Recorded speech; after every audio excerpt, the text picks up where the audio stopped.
संबंधित विशेष करके मंगल दोष हो, उसके निवारण का उपाय हो, या विवाह में किन किन बातों की पर ध्यान रखना चाहिए, दो विवाह, एक विवाह,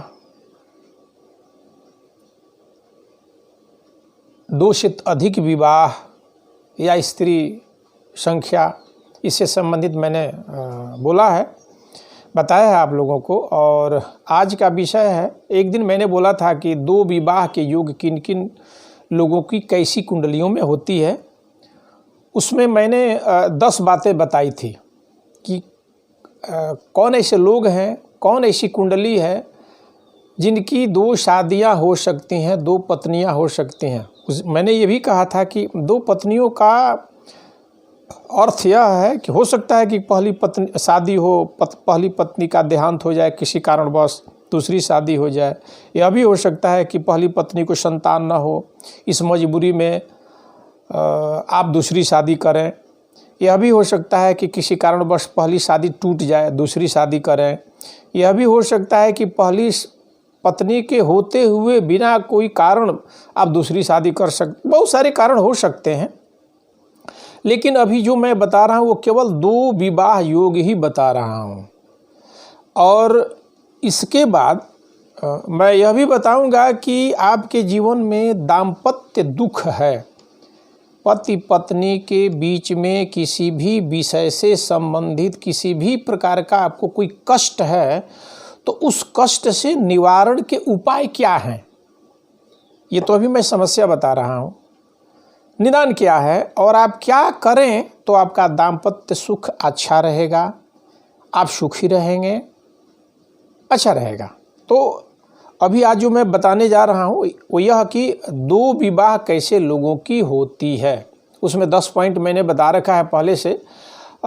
ये 11वां पॉइंट है कि आपकी कुंडली में शुक्र किसी भी प्रकार से पीड़ित हो, पाप कर्तृ योग में हो, पाप ग्रहों से दृष्ट हो, पाप ग्रहों की राशियों में हो, पाप ग्रह के साथ हो, नीच हो, अस्त हो, नीच नवांश में हो, तो आपकी 2 शादी होगी। जिन भी लोगों की कुंडली में यदि इस तरह के योग हैं तो उनकी 2 शादियां देखी गई है। नेक्स्ट पॉइंट है कि दूसरा और सप्तम भाव और भावेश, ये दोनों किसी भी प्रकार से पीड़ित हों। ध्यान रखिएगा, द्वितीय भाव, सप्तम भाव, द्वितीयेश और सप्तमेश, ये किसी भी प्रकार से पीड़ित हो, पाप ग्रह के साथ हो, पाप ग्रह की राशि में हो, पाप ग्रह दृष्ट हो, पाप ग्रह के नवांश में हो, तो ऐसे लोगों की भी 2 शादियां होती है, अनुभव में आया है। तीसरा नेक्स्ट पॉइंट है कि मंगल चाहे 7, 8, 12 में हो और इसका संबंध सप्तमेश से नहीं हो। बड़ा ध्यान देने की बात है। मंगल सप्तम, अष्टम या द्वादश भाव में हो और सप्तमेश से मंगल का कोई संबंध नहीं हो, ऐसे लोगों की भी 2 शादी होती है। ऐसा पढ़ने में या देखने में आया है। ये जो पॉइंट है इसमें मैंने तो देखा है कि लोगों की 3 पत्नियां भी थी, ऐसा भी मैंने देखा है, मेरे पास वो कुंडली आई है। चलिए नेक्स्ट पॉइंट है कि यदि सप्तमेश एकादशेश एक साथ हों और केंद्र में हों तो ऐसे लोगों की 2 शादियां होती हैं, 2 पत्नियां होती हैं। सप्तमेश एकादशेश एक साथ हो और केंद्र में हो। नेक्स्ट, नवमेश सप्तमस्थ हो और सप्तमेश चतुर्थस्थ हो। नवमेश सप्तमस्थ हो, सप्तमेश चतुर्थस्थ हो, ऐसे लोगों की भी 2 शादियां होती हैं और 2 पत्नियां होती हैं। चंद्र शुक्र सप्तमस्थ हो, ऐसे लोगों की भी 2 शादियां होती हैं और दोनों पत्नियां भी होती हैं। लग्नेश सप्तमेश राशिश शुक्र उच्चस्थ हो। ध्यान दीजिएगा, इसमें 3 बातें हैं, लग्नेश भी है, सप्तमेश भी है और राशिश भी है और शुक्र भी है। 4 तत्व जो दाम्पत्य जीवन के कारक हैं, बिगाड़ने वाले भी हैं, बनाने वाले भी हैं, दाम्पत्य सुख को कम करने वाले भी हैं, दाम्पत्य सुख को अच्छा भी करने वाले हैं, बढ़ाने वाले भी हैं, सबके कारण हैं। और ये चारों यदि उच्च के हों, ऐसे लोगों की भी 2 शादियां होती हैं। सप्तमेश दशमेश एक दूसरे की राशि में हो, ये दूसरा नेक्स्ट पॉइंट बता रहा हूँ। सप्तमेश दशमेश एक दूसरे की राशि में हो तथा द्वितीयेश सप्तमस्थ या दशमस्थ हो, तो ऐसे लोगों की भी 2 शादियां देखी गई हैं।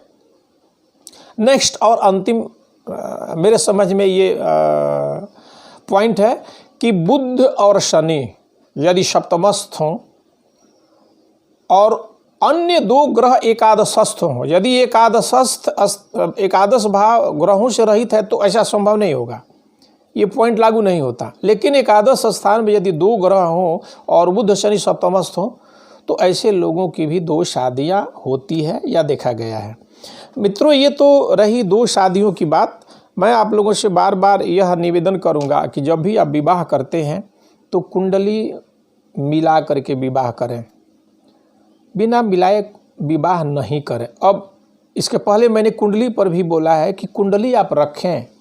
कुंडली आपके जीवन का दर्पण है। आप अपने जीवन में सब कुछ समझ सकते हैं, जान सकते हैं कि मेरे साथ कब, कहाँ, क्या, कैसे।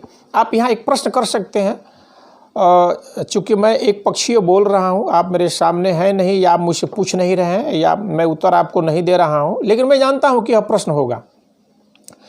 यदि किसी की कुंडली में 2 विवाह है, मैं बता रहा हूँ पढ़ करके या समझ करके या देख करके, तो आप पूछेंगे कि क्या मैं कुंडली मिला करके करूं तो मेरी 2 शादी नहीं होगी ना, एक ही शादी होगी ना।